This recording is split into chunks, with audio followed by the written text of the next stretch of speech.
হাঁড়ি খানিক বাসন নামিয়ে রেখেছি। এরা পারে আস্তে সব ভেঙে ফেলবে, সব ভেঙে ফেলবে। এতক্ষণে মহারানীর আসার সময় হলো, দাদাবাবুদের সব যে বেরোনোর সময় হয়ে গেল, এতক্ষণে উনি এলেন। তাহলে এক কাজ করি, কাল থেকে দাদাবাবু যখন আপিস বেরিয়ে যাবে তখন আমি আসবো।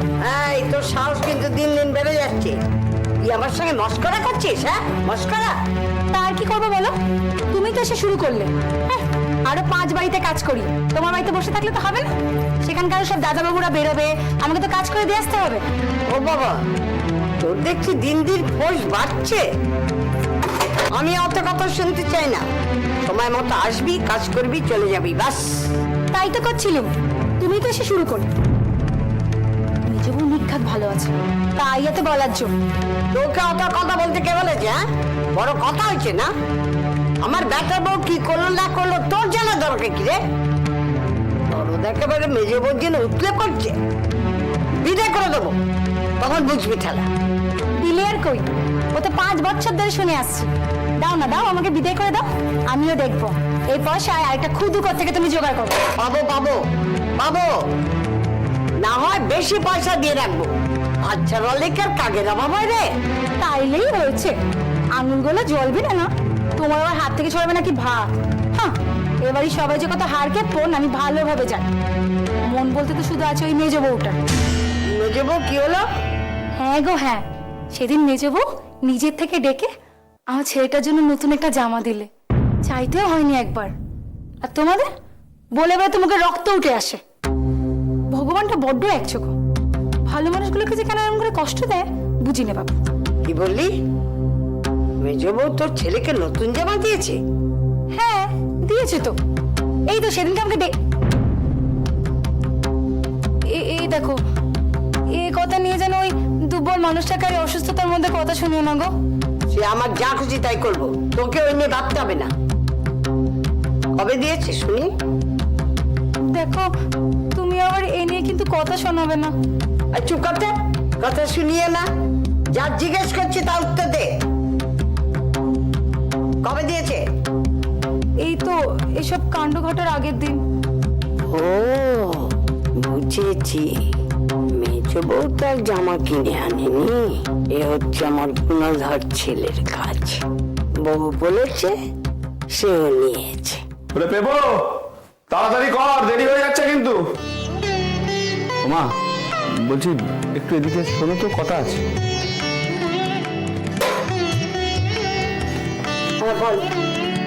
মা বলছিলাম যে আজ একবার অফিস থেকে আসার পথে মেজ বউয়ের বাপের বাড়ি হয়ে ফিরবো। এত কিছু হয়ে গেল, মেজ বউয়ের বাবাকেও তো খবরটা জানানো দরকার। সবকিছু যখন সামলে গেছে, ওর বাবার কি আর আসার দরকার আছে? মা দেখো, এটা ঠিক নয়। মেজ বউ তো ও বাড়ির একমাত্র মেয়ে।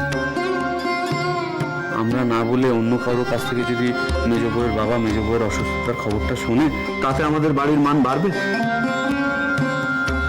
না? মা দেখো, আজ যদি মেজ বউয়ের খারাপ কিছু একটা হতো, কোন মুখে গিয়ে ওর বাপের বাড়িতে দাঁড়াতুম? একবার যখন ঠিক করে ফেলেছিস যাবি, তখন যা, খবর দিয়া।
কি ছেলে মানুষই হচ্ছে মেজো।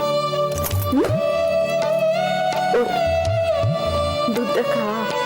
আমি দুধ খাবো না। খাবো না বললে তো হবে না, তুই দুধ বল, তোকে তো দুধ খেতে হবে। আমি খাবো না, ডাক্তারবাবু বলেছেন তোকে দুবেলা দুধ খেতে। মেজো ওঠ ওঠ, আয় দেখি।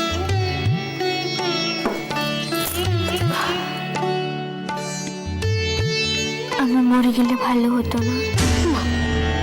সকাল সকাল এসব কি কথা, ছোট অলক্ষণের কথা মেজো।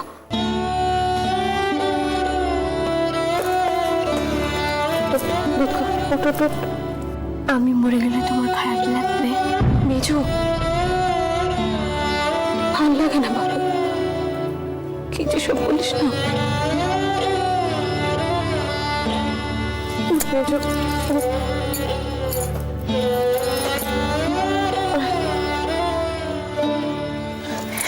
খা খা মেজো।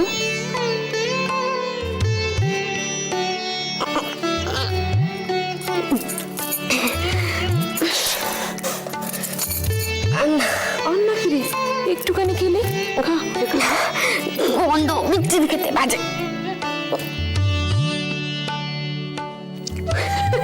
দুধের আবার ভালো মন্দ খেলে গন্ধ। এদিকে আয়, এদিকে আয়, নাকটা টিপে ধরে খেয়ে নে।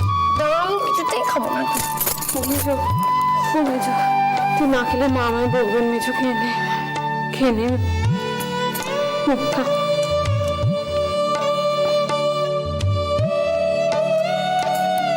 আবার কেন? আচ্ছা একটুখানি তো খেলি, খা মেজো খা। দুধটা খেয়ে নেওয়া দরকার, না খেলে শরীরে বল আসবে কি করে?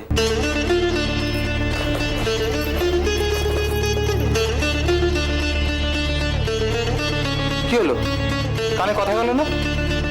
এত বড় একটা অসুখ গেল, ঠিক করে খাওয়া দাওয়া না করলে চলবে নাকি? দুধটা খেয়ে নাও। তা মা বলছিল ঠিক করে নাকি খাওয়া দাওয়া করা হচ্ছে না, এরম চললে তো মুশকিল। মেজো আমি নিচে যাচ্ছি রে, দুধটুকু রইল, খেয়ে নিস। না, তুমি কোথাও যাবে না, তুমি থাকো এখানে। তুমি ওকে চলে যেতে পারো।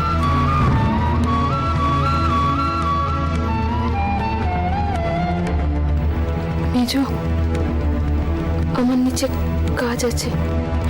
থাক, তুমি এখান থেকে কোথাও যাবে না, তুমি ওকে চলে যেতে পারো।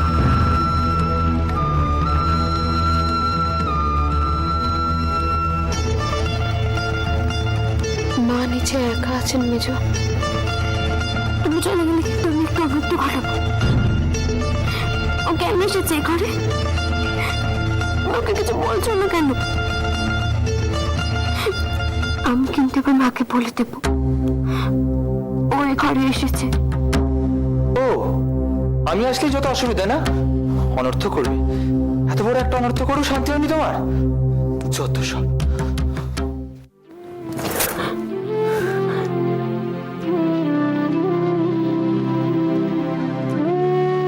মেজো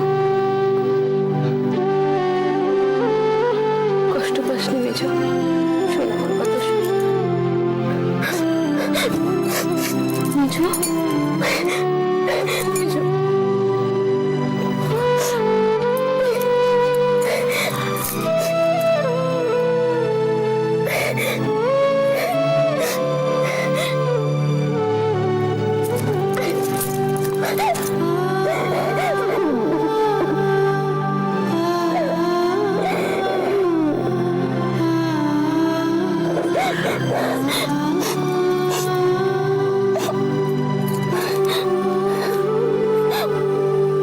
যাই বলো তাই বল, মুক্তবামনি কিন্তু এবার বেশ ঢিঠ হয়ে গেছে। তা যা বলেছো, মুক্তবামনির কত কথা ছিল।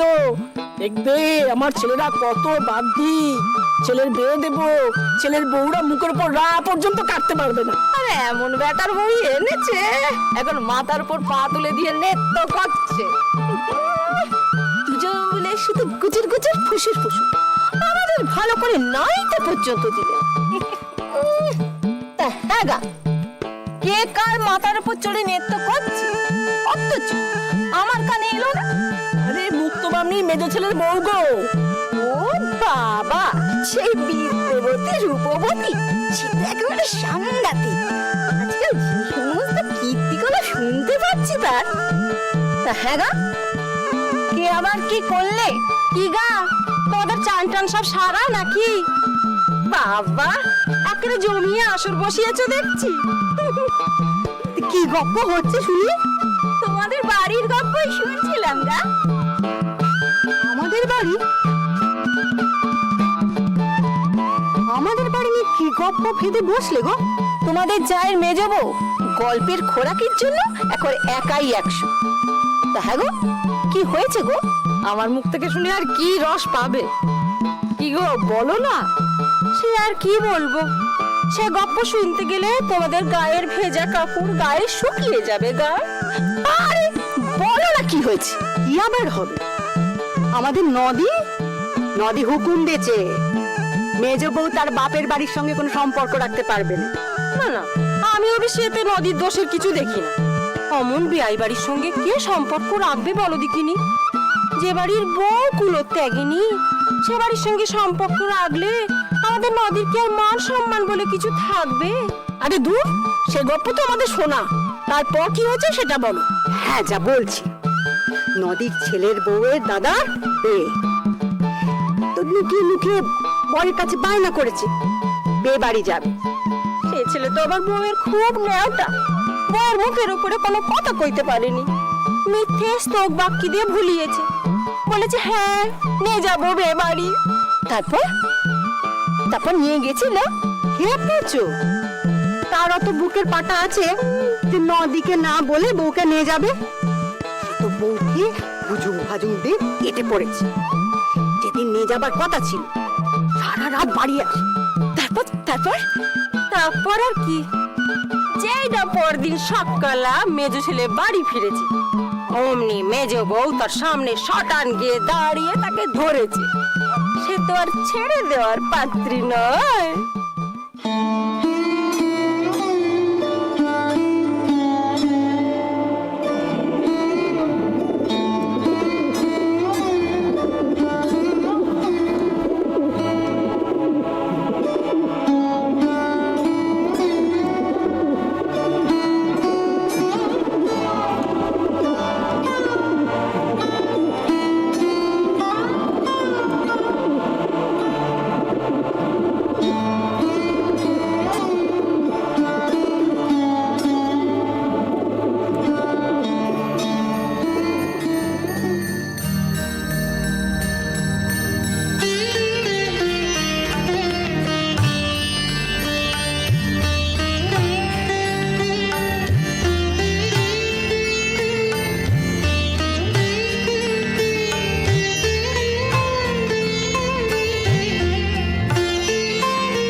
কথা গো, মাথার আবার ব্যামো ট্যামো হলো না তো?